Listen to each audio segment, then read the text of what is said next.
آموزش این چتری رو هیچ جا رایگان پیدا نمی کنی. برای شروع میایم روی دولای بسته یه الگویی که به صورت هلالی برش دادم به عرض 7 سانت تا 10 سانت هم میتونه باشه.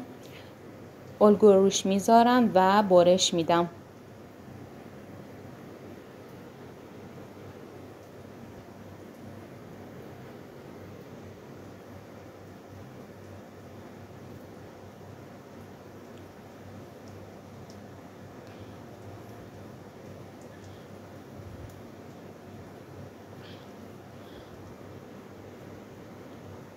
این همچین شکلی به دست میاد، ولی ما روی دولای بسته چتری رو میدوزیم. برای تمیزی کار میام دور تا دور که قسمت بازش هست رو با نوار اوریب میدوزیم.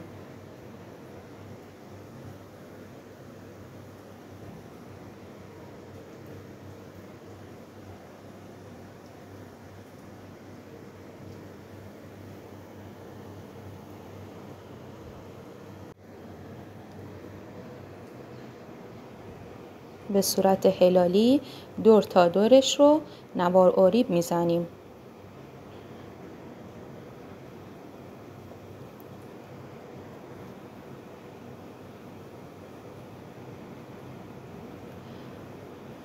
حالا تورمون آماده است. مرحله بعدی دوخت موی متری هستش. اول به صورت هلال دور تا دور اون قسمت نوار اوریب دور تا دورش رو مو میدوزیم.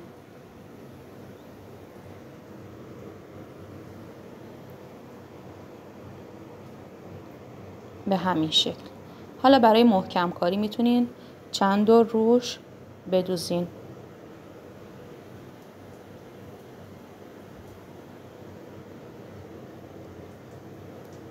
حالا این قسمت خالی که مونده رو به صورت افقی تیکه تیکه برش میدیم و تا برسیم به آخرش.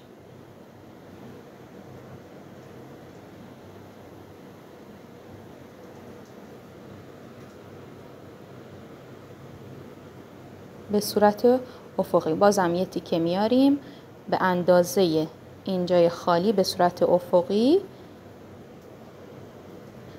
و پرش میکنیم.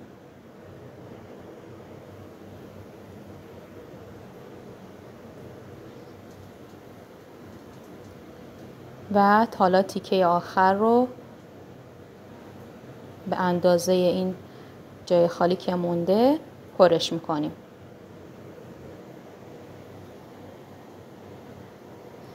این همچین شکلی به دست میاد. حالا بریم گیر تقطقی براش بدوزیم.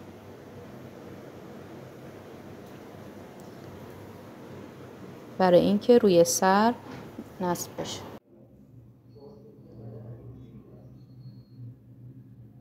به این شکل.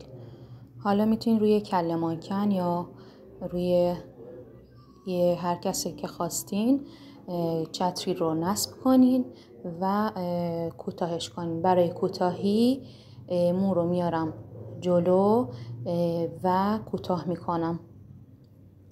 یه تیکه بلند هم از دو طرف هم میذارم برای کسایی که زلفه بلند میخوان.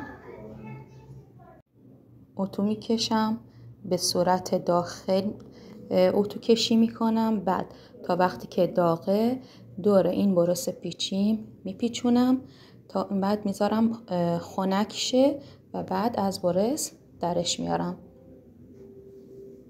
به این حالت.